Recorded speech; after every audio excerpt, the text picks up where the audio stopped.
Hello, and welcome to the Seeds of Tao podcast. This is Joshua Prieto, and we are on episode number 20 of the Seeds of Tao podcast. Purpose, Passion, and Permaculture with Sarah Vito is the title of this podcast. And if you are new to the Seeds of Tao podcast, what we do here is we tell the stories of those working in permaculture, those working on their own personal path beyond sustainability, and we share the many things that are happening. And Sarah's story is really quite awesome because we get to hear from someone that has really picked up that passion from permaculture and living in a intentional community, a eco village, and really getting a good perspective. But then going back to the day-to-day grind in life and in business, and really trying to sort it all out to figure out what her purpose is and really apply her passion for permaculture with the current work that she's doing. So really cool interview with Sarah that I want to share with you, and we're going to get to that right now. I hope that you have taken a moment to get present, stay in this moment, because and how she found permaculture, what it's done for her in her life. She started out, she's had many roles with Yellow Emperor, and now she is the business development and director of business development. And she'll kind of tell you a little bit of her story going through this business that she's worked with and has become very passionate about what she's doing there. But she has a master's in organizational, you're going to have to correct me if I'm wrong on this, organizational management.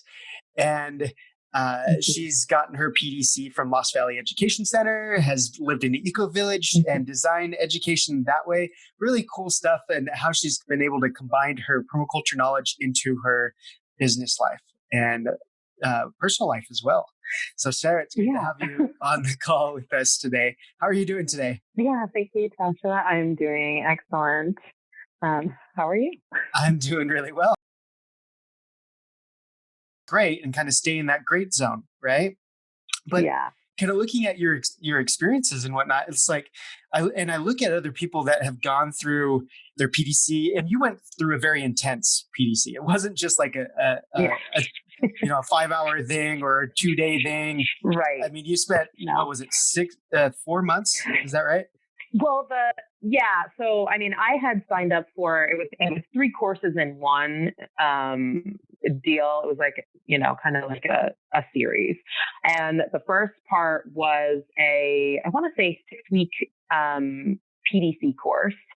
Mm-hmm. And yeah, it was pretty intense. Because you're living and breathing permaculture in this beautiful, 88 acres of land, many examples of beautiful gardens, permaculture gardens, and you're eating some of what has been grown. So, or a lot of what has been grown. And then we did eco building, where, I made a cob oven, and worked on some cob buildings and worked with papercrete and other designs, permaculture designs. And then the permaculture design education piece, which was, again, looking at how to structure a eco village or a intentional community, commune, whatever you want to call it, where people come together and intentionally are saying, hey, we're all living together. These are the values that are important to us as a community. And these are the things that we are expecting of each other. And these are the roles that we're all going to play and all of that. So, and that was, again, very intense, because it's very personal, and we heard from other intentional communities and learned about a lot of other different intentional communities. And, to be honest, I'm a psychology background. So the interaction between people has always fascinated me. And so the permaculture stuff is kind of like the things that in my personal life, I've taken in, and the permaculture design stuff is stuff that I've really applied to, kind of my professional life. And, with my work, particularly, our clients that we work with really are an extension of our community. It's not just our employees. It's not just, our neighbors, when we go home, and, the community that we work in, but it's also our vendors and our clients, and how we all are working together to create things for people to consume and use to better their bodies.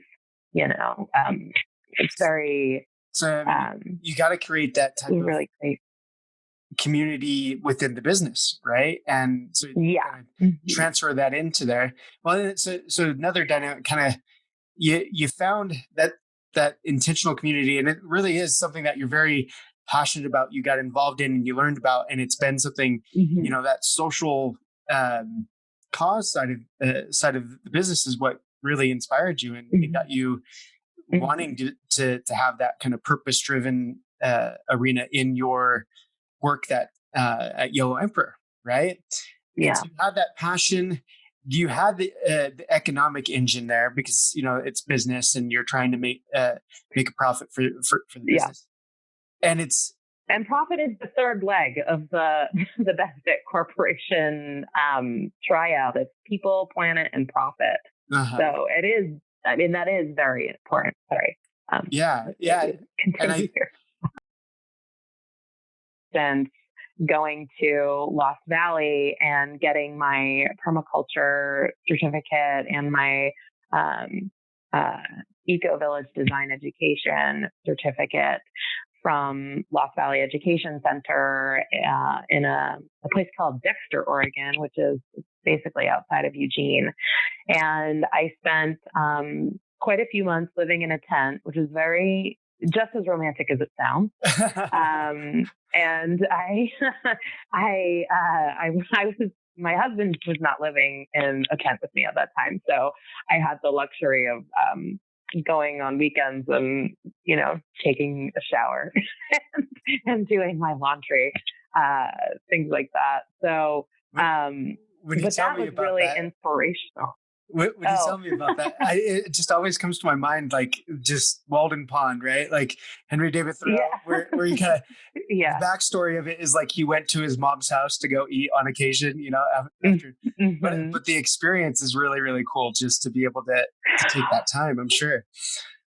Yeah, it really was. I met some wonderful people there, of which I am still, it was 10 years ago, and I'm still in communication with quite a few of the people that I met there.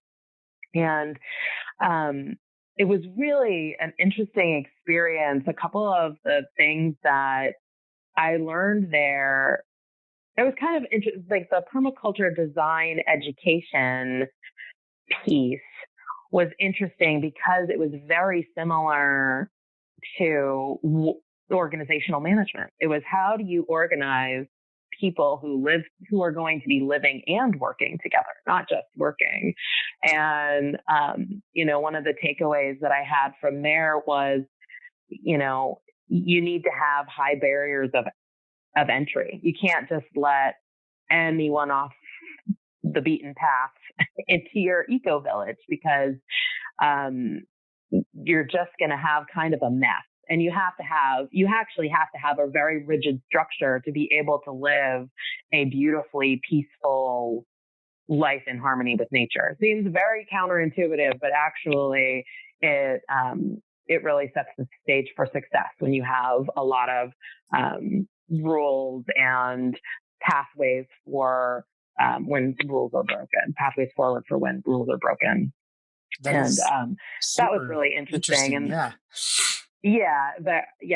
was not expecting to learn that there. That was out of the bounds of what I understood to be doing. But I really, again, treasured my time there. I mean, I learned a lot about not just companion planting and all of that, but like some survivalist stuff. I really thought it was a great learning experience, learning all the native plants that grow in the forest here in the Northwest, which is where I live still.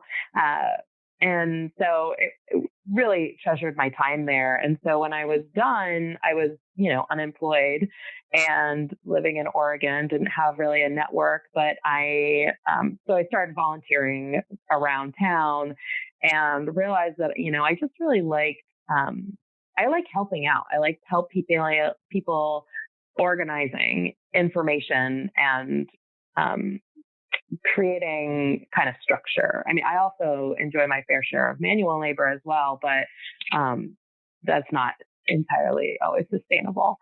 But I ended up getting a job for Yellow Emperor. I want to say about four months after I stopped at Lost Valley.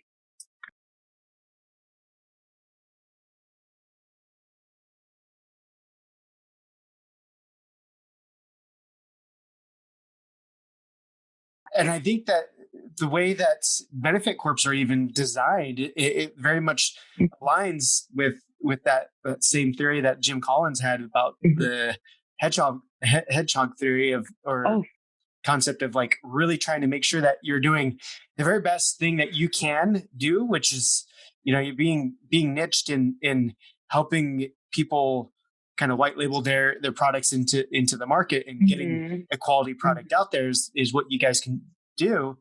The economic part of it of like, yes, we can do it well enough that we can make this sustainable economically. And then like what was the piece that was kind of missing there was like, and especially for you was like, how can we make this something that's like a passion for us? Like, if we're just doing it because of work's sake, you're missing out, and it's not going to have that sustained ability to be something for anybody really if there's not that passion part of it.